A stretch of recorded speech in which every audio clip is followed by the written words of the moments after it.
Hi all, this is Wendy in person, so to speak, and I'm thinking about starting a YouTube video series based around Art Deco, obviously, and this is my introduction. I've sort of set myself around some Art Deco stuff in my house. The rest of it needs to be picked up, or I would show more. I have a lot of Art Deco furniture at home. And for this starting video, I thought I would just talk about kind of how I got into Art Deco without really even meaning to. I think the genesis of it was when I was a little girl. I lived with people who grew up in the early 20th century. Both my parents were born during the Depression, and obviously, you know, their parents were born around 1900. My grandmother, who was born in 1904 in Germany, lived in New York from the 20s until the 70s. She moved to our hometown when I was like 6, and I ended up, because I had a lot of older siblings and because, you know, my grandmother was lonely, spending a lot of time with my grandmother, who I called Oma. It's a German word for grandmother. Anyway, so I spent a lot of time in her apartment, and, you know, I didn't know it at the time. You know, it's just, that's my grandmother's apartment, but plenty of things in that apartment were either Deco or they were very close, like 1920s era. So, you know, she had furniture that she'd accumulated throughout the years. A couple things she had that were her prized possessions were actually given to her by an employer upon her marriage in the 20s. And they're not Deco, but they're like really, really nice oak furniture. So, you know, I grew up around that kind of antique furniture, and she had, you know, mahogany dressers and one of those tables that that expands outward, like you keep it by the wall and then you can flip it out. Not sort of like a gate leg table, something like that. She had those things, and, you know, she had these prints on the walls. There were all kind of things that, you know, she had picked up decades ago, and I loved it all, and I loved like how it smelled. It all had this kind of like oaky smell, also a smoky smell. Yeah, smoky, oaky smell, because she and her husband had smoked for decades. And, you know, even to this day, my grandmother passed away back in 1983. My mom has her furniture, most of it. My siblings have other pieces. And if I open up the drawer of this one dresser she has, I love this dresser. It's tiger oak. It smells like a grandmother. Like, you open it up and the scent wafts out of it, and you're kind of like, it smells like smoke and oak and like cookies and dippity-doo and all these sort of grandmother smells. Anyway, so I grew up around that. So that kind of, you know, framed in my little head about, okay, if you have an apartment, this is what it's going to be like. You're going to have all, you know, antique furniture. You're going to want to have like a nice sofa. You're going to want to have like, you know, classic art, nice art on the wall. She had a bunch of tapestries. She had some kind of a Japanese print, which it wasn't ancient Japanese, but I'm sure it was, you know, something that was from like the 1890s or something, when Europeans got really into Japanese stuff. So then I had that in my head, like, okay, you're gonna have an apartment, it's gonna be like this. I never thought you're gonna have an apartment, you're gonna get a bunch of like cheap furniture from IKEA, or you're gonna get colonial revival furniture, which is what my parents had. My parents had very like 1950s type tastes, which isn't like tasteless or tacky, but it's just not my thing. So I was always thinking like, you know, really nice antiques. I really liked oak. And another influence that was in my life was just the fact of my parents coming from New York. And to me, New York equals Deco. Now, you know, you could associate New York with lots of things. You could associate it with the American Revolution, Victorian New York, you know, 1950s New York, 1970s New York. That's actually when my grandmother left New York, because New York just didn't feel like New York anymore. So, they were from New York, and we actually went to New York a lot, considering I live 4 hours away, north of Boston. We would go down there for stuff. Like, my parents had been going to the Macy's Thanksgiving Day Parade for years, when they lived in Connecticut and when they lived in New Jersey and when they lived, in New York itself. And to them, it was just, a thing you did. So even though we were in Boston, I know that we drove down there 3 or maybe 4 times when I was a kid.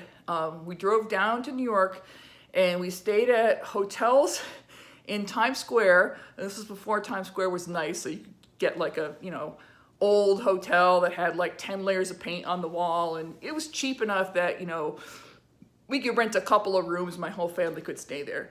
But while we were staying there just one night, so we could see the parade in the morning, we would visit all these different places, and the 2 places that we visited every time were Rockefeller Center and the Empire State Building, because it was, in my parents' mind, like the epitome of New York fabulousness. So I remember going to Rockefeller Center, and this would be usually like the day before Thanksgiving or even Thanksgiving Day, when it wasn't really open, like we'd walk around in like the concourses of Rockefeller Center, and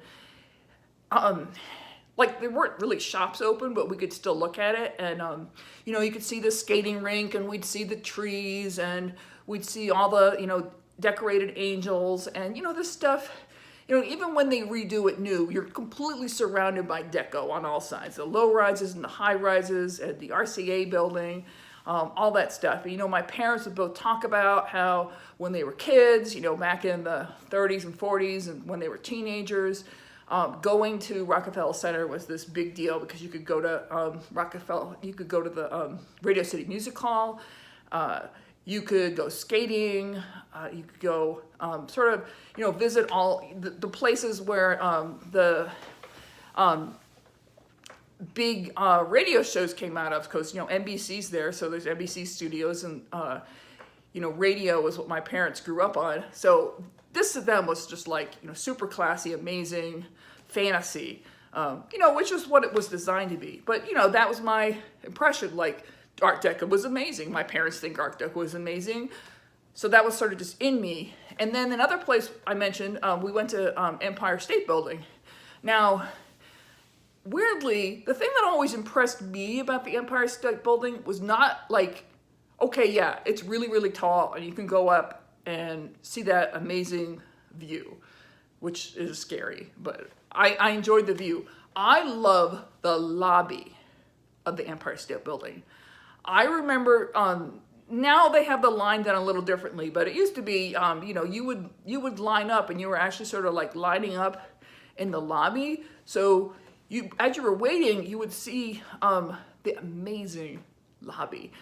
It's all this imported stone, and it's gorgeous stone. There's multiple different kinds of stone, because they are basically trying to show off, like, we are the flashiest, most expensive, most luxurious building ever. So, and it has beautiful elevator doors, and beautiful railings, beautiful regular doors. I mean, every little detail is just like Deco fabulousness. Now, what's funny is that I have read that, the building was built, but it was built right at the time of the Depression. And so afterwards, there was a bit of a problem with, getting the space leased. So for years, it was called the Empty State Building. But I didn't know all that at the time. I just thought, like, wow, this place is like a palace. And so that aesthetic, again, like, got into my head. Let me see. A third influence, I think, the reason I love Deco, my cat is making noises, is that I have always had a very strong attraction to things that are geometric designs, that are symmetrical, that are like tessellations, like M.C. Escher type of stuff, repeating patterns, stuff that kind of looks mathematical, fractals kind of, but, and you see fractals sometimes in Deco, like that little, the little swirl. But I've always been into that. I remember, like, as a kid, I loved coloring books that instead of just being, like, rainbows and flowers and ponies, I like the ones that were like op art, or were just super geometric based, where you would kind of like, or at least in my mind, I would always want to do like exactly symmetrical. I was really into that type of stuff. I love things, and I loved as a kid things like tiled floor, like old tile floor, like black and white tile floor, and I would just be so into the pattern. Like, to this day, I wish that's the kind of bathroom floor I had, or hallway. So, you have the white tiles, and then you have like interspersed black tiles. You can have a single black tile. You can have like X's. You can have checker patterns. You can kind of have like diagonals, all this crazy stuff. I love that stuff, and I would get super fascinated with it. And so, you see that all the time in Deco. It's based on repeating geometric forms, and there's a lot of symmetry to it, and it's just really pleasing to my mind. A fourth influence, keep on going, Wendy, is actually old movies.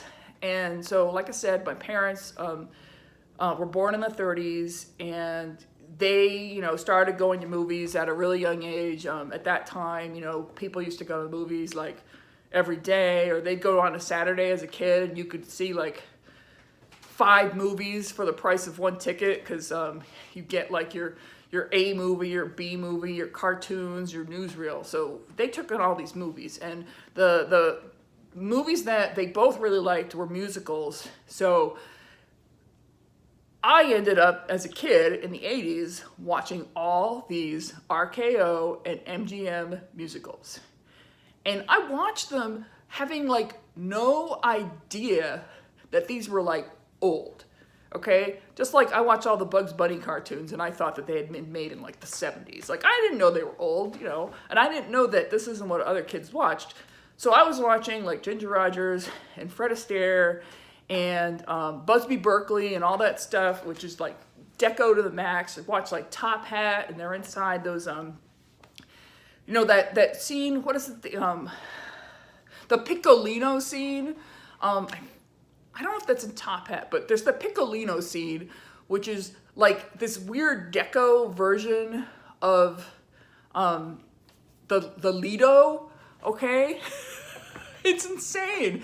So, they have the, hotel sets and the staircases, and like the Busby Berkeley symmetrical girls, and there's that whole scene in, I forget the movie, when they all have those like neon violins. Like, that stuff blew my mind. I loved that stuff. And so I got this thing in my head about, interior design, what is glamour, how to dress even, like all those, the makeup and the hair and everything. Like, I grew to really like things that were intense. Like, subtlety is not my thing.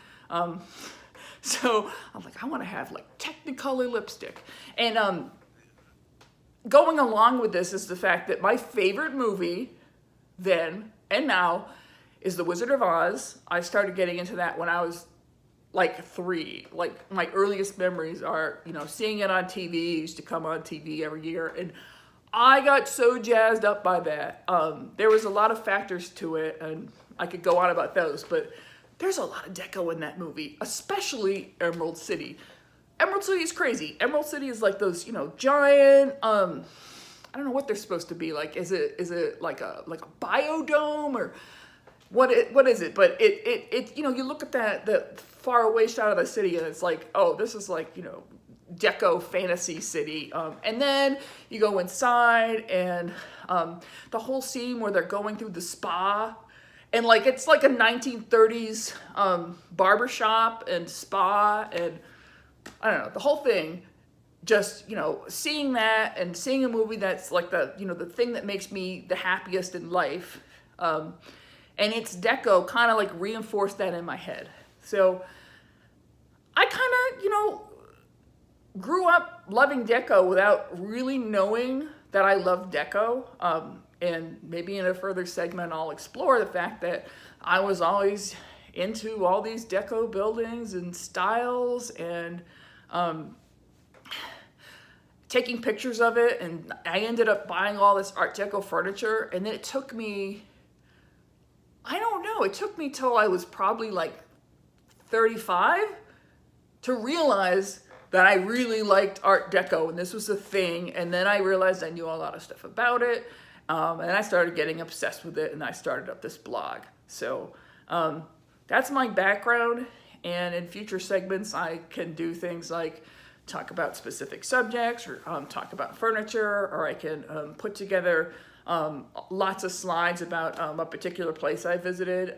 Maybe I could use submissions now that I'm taking submissions, and can kind of do like, hey, everyone send me amazing pictures of Detroit, and do some kind of like Detroit video, you know, or whatever city.